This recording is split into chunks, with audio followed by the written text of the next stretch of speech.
What's up, guys? My name's Theo, and I'm just going to be doing some quick reactions to the UFC Fight Night Dawson versus Green card, because I did really good on last night's card. I hit Bryce Mitchell, Brian Battle, and Mateus Gamrot.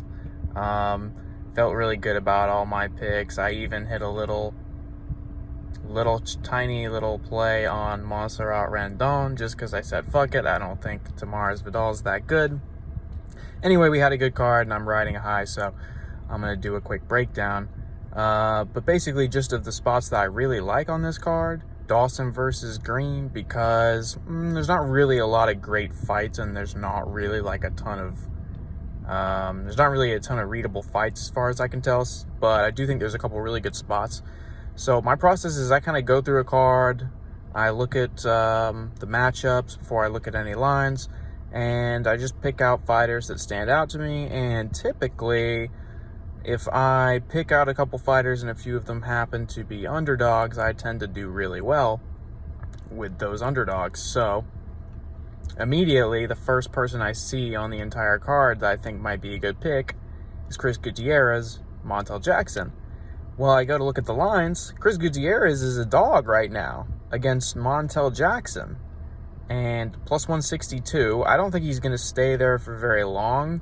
I like Chris Gutierrez. I think he's a good fighter. He hasn't delivered probably as much of a threat to his opponents as I think he poses with his technique yet inside the octagon. But the thing is this is a step down in level of competition for Chris Gutierrez to Montel Jackson. Chris Gutierrez has fought Pedro Munoz and Frankie Edgar. He has already been on, I believe, the Munoz fight was on a main card. He already had a main card spot, and for some reason, they've got him in the prelims on this card. So I don't know what's going on. I don't know what they're doing with Chris Gutierrez right now. I don't know if they're planning on bumping him up further in the card later. I don't know what's going on. All I can think is that maybe they're trying to get him a comeback win right here, because they obviously really like him, giving him Frankie Edgar and then Pedro. I mean, that's who they give to prospects and people that they think could potentially fight for the title. That's the pipeline. I mean, so it's obvious that they like Chris Gutierrez. And if you look at Montel Jackson's style, it is not something that is typically favored in the UFC. His style kind of reminds me of like a Damon Blackshear, where he has a lot of power, really strong grappling. He's just a physical threat, but he doesn't seem to have that rhythm to put into his offense to really finish fights and do damage. He seems to be lacking that extra little bit. Montel Jackson, very strong fighter, good grappling, and he has the power to drop Gutierrez here. But Gutierrez has a great chin. He has been dropped a few times and he bounces back up. He's been hit a few times clean and he never really goes down. So far, he's been elusive on the feet. So I'm not worried about him really getting knocked out here. I think he could get knocked down by Montel Jackson, but I don't think that is going to be the end of it. I think that he's got really good get-up game, and I think he's crafty against the cage. And moreover, Chris Gutierrez is a guy that you don't want to give space. You don't want to give that dude any space. And that's exactly what Montel Jackson does, man. Montel Jackson's not a pressure fighter. He kind of drags you down, but he lets you stay out range and strike with him. But if you look at his opponents, they don't have any kind of lateral movement at all. Montel Jackson, his last performance was he knocked out Ronnie Yaha. And Ronnie Yaha looked terrible in that fight. He looked scared and he looked old. He did not look like he wanted to be there at all.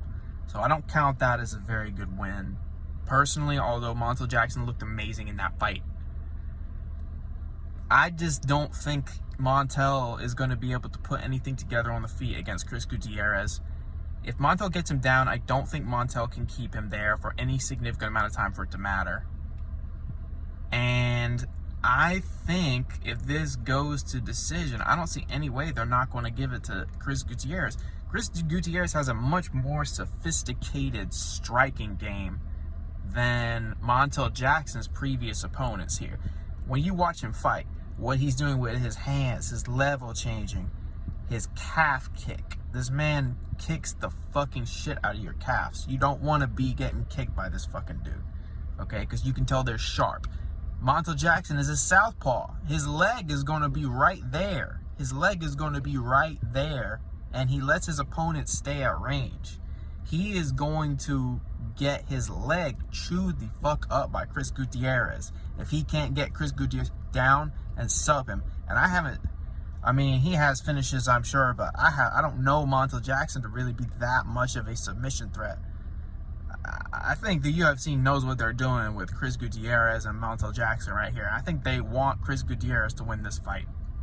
And at plus money against a guy that already fought on a main card against Pedro Munoz and Frank Yeager, two really good gatekeepers. Pedro Munoz is a good fighter, man. He's a good fighter. And I just don't see Gutierrez getting dragged down and put up against the cage by Montel like that. I just don't think he's going to let Montel do that to him.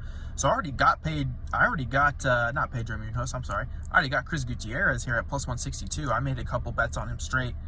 We'll see how that plays out. I have a feeling that line is going to drop. I have a feeling Chris Gutierrez is going to end up being the favorite by the time the fight rolls around, because I think a lot of money is going to come in on him. Yeah, man, I just feel like Chris Gutierrez is really good. He's underrated in terms of like his technique. He could use a little more finishing power. Anyway, spent a lot of time on that fight, so on to the next one. I think Grant Dawson is going to destroy Bobby Green here. I think Grant is too smart. I think Grant is going to get him, drag him down. He could TKO him on the ground. I think Dawson could sub him. I don't think Bobby Green is going to knock out Grant Dawson, okay? Grant Dawson turned in a great performance last time against Demiris Magulov. A lot of people have been shitting on dude's performance, saying that he's a boring guy. The guy fights smart, and he packs a wallop, and he finishes opponents every now and then. And Bobby Green is a very great striker, but he doesn't have the ground game to stand up against a big, heavy, dangerous guy in Grant Dawson like this. Grant Dawson wants this win. He wants to win here. He's very intentional with the way he fights. He's very intentional with the way he talks, okay? He says he wants the belt. That's what he wants. He's working, doing everything he can. I like where he's training. I like his resume, man. I trust his fight IQ.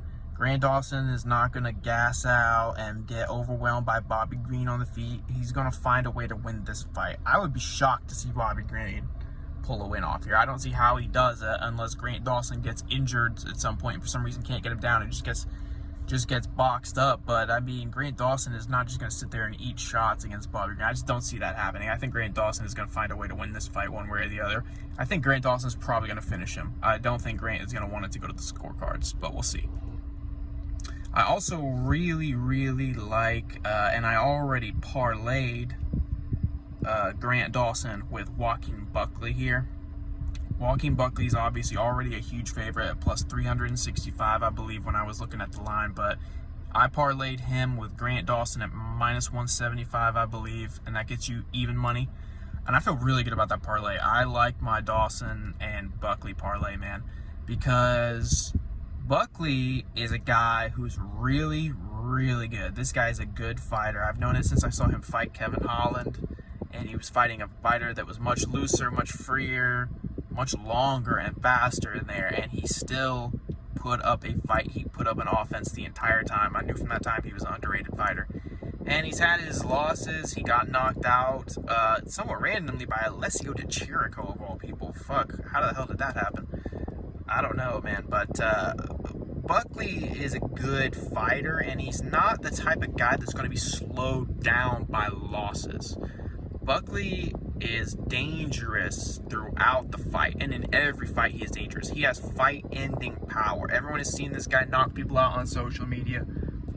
This guy can end fights with his power. He can. And Alex Morono has not looked good lately, in my opinion, man. I know he's on a streak right now finishing guys, but if you look at the quality of his opponents, the strength of schedule is not there versus Joaquin Buckley. Joaquin Buckley has a good resume right now. He has fought several people that have been around in the UFC for a long time, experienced people. He's been knocked out. He's knocked guys out. This guy knows what the fire is when he's in there fighting. He knows he has to either finish or do a lot of damage. And Alex Morono, last fight was against Cowboy Cerrone. Cowboy Cerrone is washed, man. I'm sorry. He's a great fighter, but he's old and he is done in there, man. Morono has been putting on a good show lately. He's been showing up and winning fights, but I just don't like what I see from Morono inside the cage, man. I don't think he's in his prime right now. I think he's probably near the end of it. He has been around for a very long time. He is not new in the UFC. He's been around for a while. And I just don't see it, man. I think he's going to be completely physically outmatched by Buckley here. And I don't see Morono as having the technique to pull off a win. I mean, Buckley's going to have to slip on a banana peel to lose this fight. Joaquin Buckley's the type of guy that could find his way to accidentally being champ in this division with a couple good knockouts. He could get lucky. He could have that type of moment. That's how good he is and how powerful and physically advantageous he is. But here's the deal, man. I just don't see Morono winning this fight. I don't see how he does it because Morono is going life and death with washed fighters, and he's getting knocked out by washed fighters. I think he got knocked out by Santiago Ponzinibbio, and I don't like that. I don't like that one bit. I'm going to be honest with you because I think Joaquin Buckley would fuck him up. I think Joaquin Buckley would fuck all the dudes up that Morono has been looking okay against lately. So I'll take Joaquin Buckley all fucking day in this spot, man. So yeah, got Chris Gutierrez plus money, and I got those two parlayed at plus money. I feel really good about those bets. Another bets that I really like on here, I like Joe Pyfer versus Abdul Razak Al Hassan. The thing about Abdul Razak is he just doesn't seem to have the like mental game for this or something. I don't know what his problem is. He's so physically gifted, but he seems to just hunt for knockouts. And Pyfer just looks dangerous as fuck right now, man. I think Pyfer wants to win badly, so I would side with Pyfer.